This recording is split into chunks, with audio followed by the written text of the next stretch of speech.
Hi guys, it's me, Dr. YouTube. Make sure you like and subscribe. Back in like I was trying to explain before in my other videos of what's going on in some of my political videos. This guy right here will tell you the truth. Why I'm making the Black Lives Matter videos and stuff like that. You know what I mean? It's not really to cause no chaos. It's to show you guys the truth. Hi everybody, this is Ben Molyneux from Freedom Aid Radio. Go check him out from Freedom App Radio. We are back at the same place again. We are going to talk about two shootings of black men that led, domino-like perhaps, to many more shootings in Dallas where 10 cops were shot, 5 of whom died of their wounds. Just want to say up front, it's been quite a few years I've been doing these videos. I'm getting pretty sick of it. But as long as the media continues to push this race-baiting, one-sided narrative of innocent victim, racist, evil cops, facts must be set up like spears against the charging cavalry of leftist indoctrination, and we must push back with a more rounded view of the altercations. I'm tired of doing these videos, but my conscience compels me to do it. Facts matter. Innocent until proven guilty matters. Pausing and reflecting and taking a full evaluation of the situation matters. Now, I'm going to talk about criminal histories here, and there's going to be a lot of people who are watching this or listening to this who are going to say, well, it doesn't matter if so-and-so did X, they didn't deserve to die for X, like Mike Brown didn't deserve to die for stealing cigars. But of course, the reality is that Mike Brown did not die because he stole cigars. Mike Brown died because he chose to attack a cop, and that is suicidal. You got that, guys? So you understand that totally. Criminal histories, they die for failure to comply with police instructions. That's what the police have the right to do, to order you, and if you fail to comply with their instructions, they escalate until you comply or die. That is the reality of dealing with the police.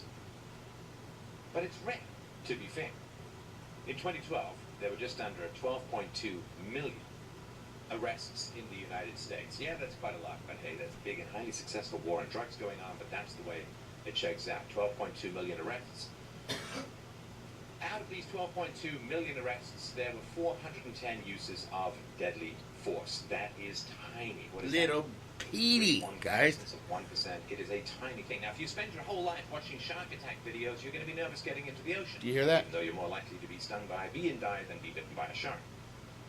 If you are on a steady diet of police brutality videos, you're going to get a skewed view of the actual odds or chances of dying from a police bullet. Remember, what you consume will also consume you. Hear that? Now, before we dive in, just wanted to put a shout out to two diligent and well-researched websites, conservativetreehouse.com and gotnews.com, where I got some of this information. We'll put links to all the sources below. Now, strap yourself in.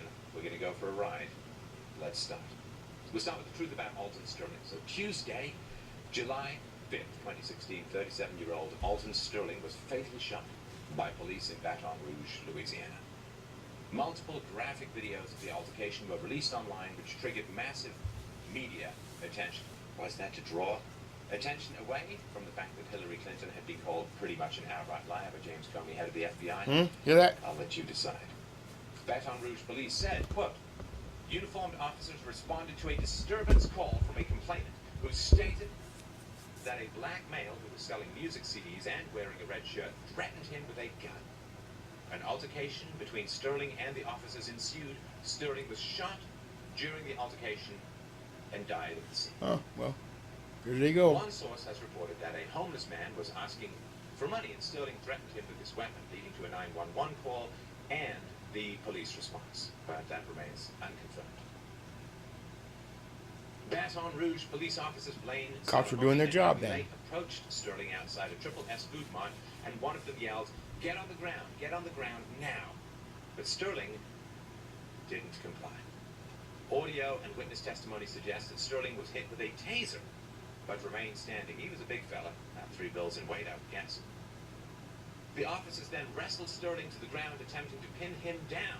Despite resistance, and after several seconds, one of the officers yelled, "He's got a gun." The officer towards Sterling's head then drew his weapon and yelled, "If you fucking move, I swear to God." As Sterling's right hand continued to fish around both his own waist and the rear officer's belt, The officer then screamed something unintelligible, which has been reported as going for the gun, and he's going for the taser. In response, the officer towards Sterling's head discharged his weapon. We got what he deserves now, then. What the heck? Made a shots fired call over his radio, and the other removed a gun from Sterling's right pocket.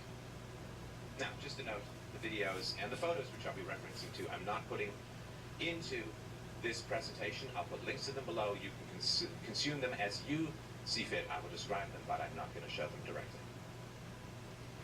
According to Sterling's aunt, Sandra Sterling, quote, "All I want is justice for my child. I want the same treatment y'all are giving that person in Marksville that killed that little white baby. I want the same kind of justice. Alton never had a gun. I know my child. My take is that when they moved him, when they pulled him up so the public could no longer see him, that gun was put in his pocket." Liar. His mom was dead. Sterling's mom was dead, and he was raised by his aunt. That's why she was referring to him as her child. Now, you can watch the video, and you can see where the gun comes from. It does not appear that the police planted it. Now, Louisiana, of course, is an open carry state, but Sterling was on probation, and thus it was illegal for him to be carrying. So yeah, he should have been taken down for the gun. He was a personal gun-free zone, and therefore no gun could have been on him.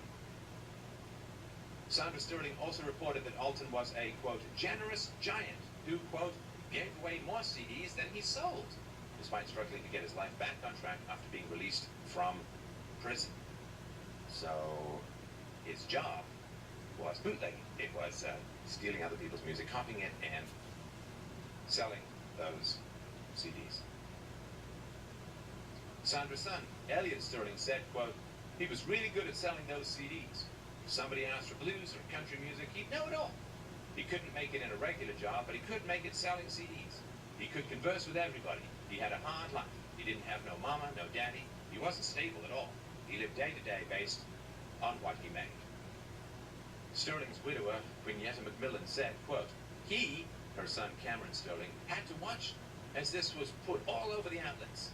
Sterling actually had 5 children. "As a mother, I have now been forced to raise a son who is going to remember what happened to his father. The individuals involved in his murder took away a man with children who depended upon their daddy on a daily basis." We'll get to that in a second. Should have been selling CDs. Said, quote, Idiot. "I don't think they would have did that Anyways, to a white person." we got that down. Sterling's sister. It wasn't the cop's fault there, guys. Chambers